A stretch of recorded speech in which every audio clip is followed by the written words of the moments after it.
জিওল মাছ খেতে কার না ভালো লাগে। যদি হয় দেশি মাগুর মাছ ভাপা, তাহলে এক নিমিষেই হবে ভাতের থালা ফাঁকা। আজ তোমাদের দেখাবো মাগুর মাছ ভাপা, সম্পূর্ণ ঘরোয়া পদ্ধতিতে। চলো বন্ধু, আমরা আজ এই রেসিপিটি শুরু করি।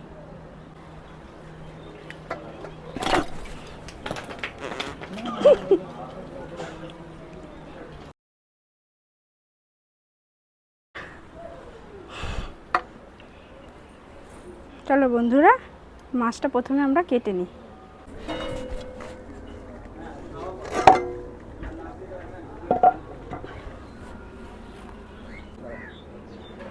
বসে নিই।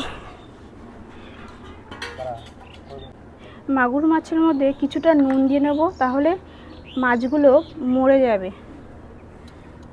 তারপরে কাটতে বেশ সুবিধা হবে। তারপরে একটু ঢেকে রাখবো 5 মিনিট। এবার আমরা ঢাকনাটা খুলে দেখব।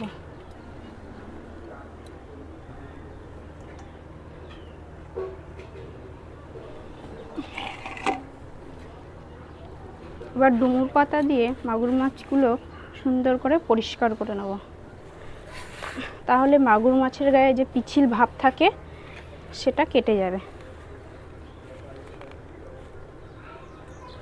প্রথমে মাছের কাঁটাটা সুন্দর করে কেটে নেব, প্রচণ্ড শক্ত। প্রথমে মাথাটা কেটে নেব।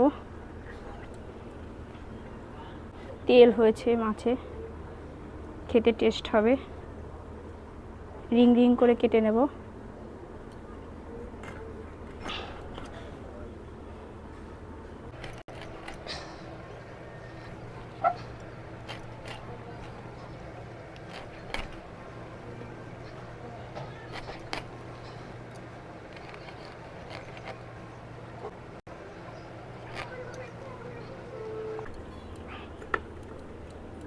চলো, আমার মাছ কাটা হয়ে গেছে, এবার আমি সুন্দর করে ধুয়ে নিই।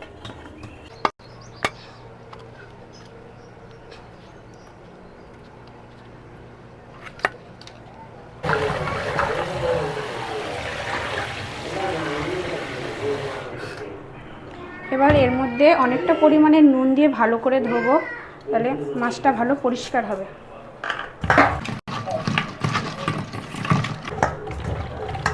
এই লোদ ভাবটা কেটে গেছে, কত নোংরা বেরিয়েছে দেখো।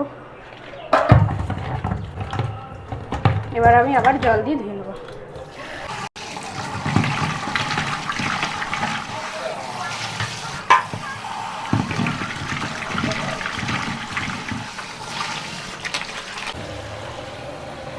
আমার মাছ ধোয়া কমপ্লিট হয়ে গেছে, এবার মশলাগুলো আমি বেটে নেব।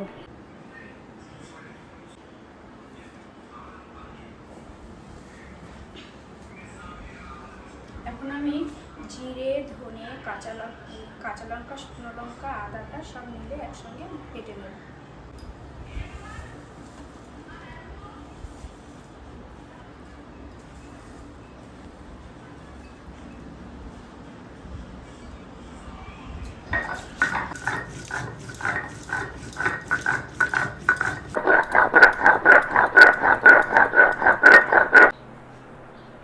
আমার জিরে ধনে বাটা হয়ে গেছে, এখন আমি তুলে নেব।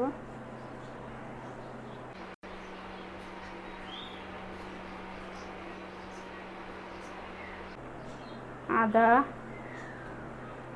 কাঁচা লঙ্কা, শুকনো লঙ্কা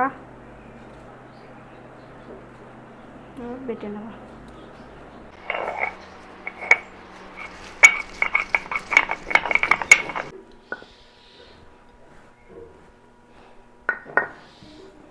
লঙ্কা বাটা হয়ে গেছে,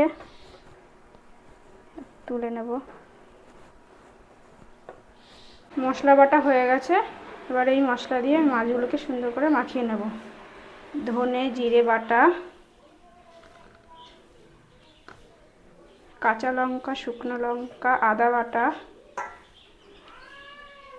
সব মশলাগুলো দিয়ে 1 চামচ হলুদ, পরিমাণ মতো নুন, সর্ষের তেল,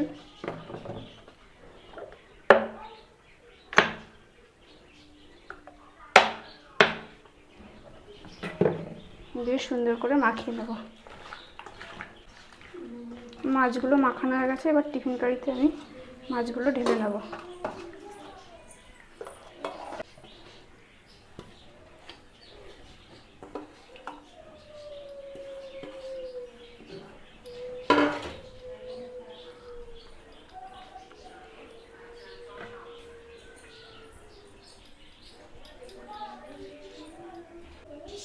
উপর দিয়ে হালকা একটু তেল দিয়ে দেবো।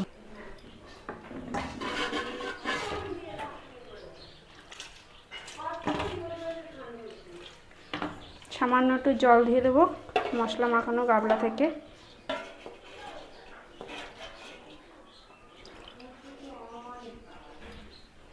এবার উপর থেকে কটা কাঁচা লঙ্কা দেবো।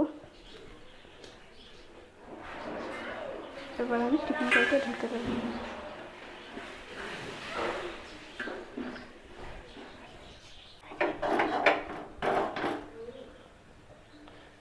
এবার কড়াইয়ের মধ্যে আমি জল দিয়ে দেবো।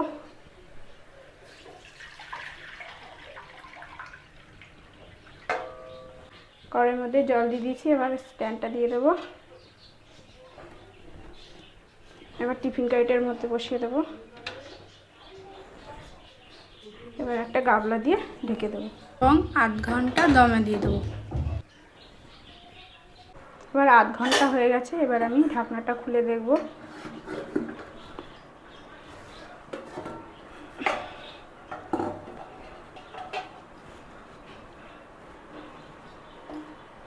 এবার টিফিন কারিটা আস্তে আস্তে নিচে নামিয়ে নেব।